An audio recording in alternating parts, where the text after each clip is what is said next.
Hello, everyone. Welcome back to another episode of your favorite channel, hashtag KTSC Sports Talk, with your host, Justin P. This is episode 141. Uh, Make sure, y'all hit the like button. When y'all hit the like button, hit the subscribe button. Hit the subscribe button, go up it all, and get all my latest videos and content. Today, I want to talk about a trade that went down on Saturday. The Dolphins traded wide receiver Devante Parker to the Patriots for a 2022 third round pick and a 2023 fifth round pick. We usually don't see in a division trades here and there, like once in a blue moon.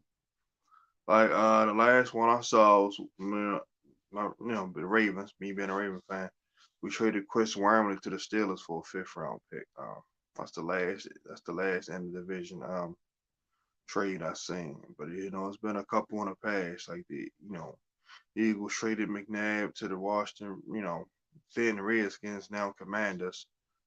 You see him here. It's very rare that happens because they don't want to make the opposition better.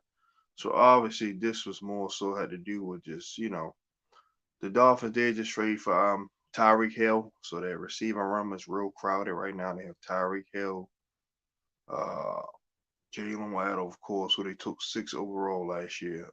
Cedric Wilson, who they just signed from the Cowboys, free agent. Excuse me, allergies. Preston Williams for the time being, and I think they're trying to re-sign Will Fuller, and they still have Elwood Wilson. So it's a loaded receiver room right now in Miami. So the Patriots, they need some receiver help. So the Dolphins probably told him, like, you know what, y'all the rival, will do y'all solid because we don't want to. We ain't gonna really have no run for him, and he's gonna fall down in the depth chart, obviously with Tyreek there. So, the Patriots basically get him for nothing. Like I said, he's only had 1,000 season in 7 years. So the productivity is there, but it's not. Like last year, he only had like he only had like 300 yards receiving, if that. So the production hasn't been consistent with Devante Parker. He was a first round pick in 2015. He took him like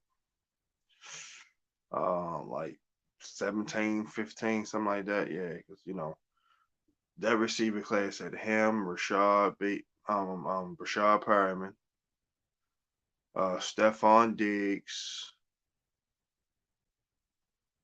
who else? Amari Cooper, of course. He was the first one took in that number 2 overall. And who else? Somebody else was at. Oh, Laquan Treadwell, I believe. No, I think he was 2016. I'm not. Yeah, but it was another receiver that. Kevin White that the Bears took. He was a bust. Like he ain't do nothing. Like at least all the other receivers I named have been productive at least once or twice. He hasn't even sniffed 1,000 yards or even sniffed anything. He just been bounced around. So that was that receiving class. He was like the third receiver taken, I think. Yeah, because Kamari Cooper and Kevin White were both taken in the top 10. Like I said, the Rashad Perriman, and of course, like I said, Stephon Diggs. He's clearly the best out of that class. Even though he took it in the fourth, fifth round. But that shows you, like I said, if your scouts got a good eye for talent, you can find receivers.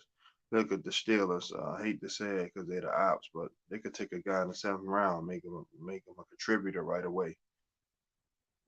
So the Dolphins, get some, get decent draft capital in return. The Patriots get a somewhat proven receiver. So now they could probably focus on cornerback because, like I said, they lost J.C. Jackson, the top guy in the draft, and then they traded Gilmore, who's now a free agent. He could be back there, but we never know. They picked up Malcolm Butler. He's on his last leg. He's pretty solid with the Titans, but he's getting up in there. Everybody know him for the infamous interception when he jumped the rub route on a 1 yard line in Seattle. When they should have ran the ball. Blah blah blah. We already know that. So yeah, it was a good trade. Like I said, the Dolphins got some decent draft capital because their receiving room now is real crowded. There really wasn't no room for them. And then the Patriots get a decent receiver. They know when healthy can make plays. So now they can focus their attention on another position. So it was a pretty good, like I said, fair exchange, no robbery on in my opinion. So it was a solid good trade. I give it a B plus.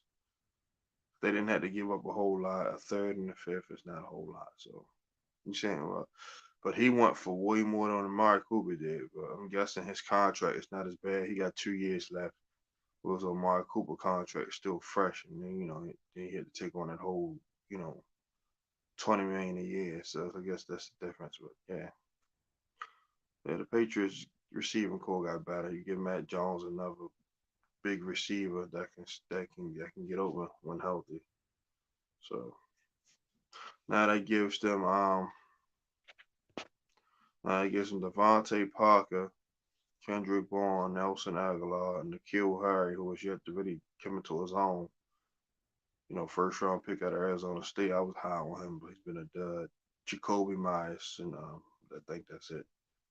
So yeah, they needed to upgrade at that position. So you know, good trade for both teams. All right, everyone. Be great on your way to the figure eight, and always remember the hashtag KTSC. Keep that same energy from your host Justin P. Love you guys. Talk to you guys tomorrow. I'll talk about the Eagles and Saints swap for the draft picks. I'm out.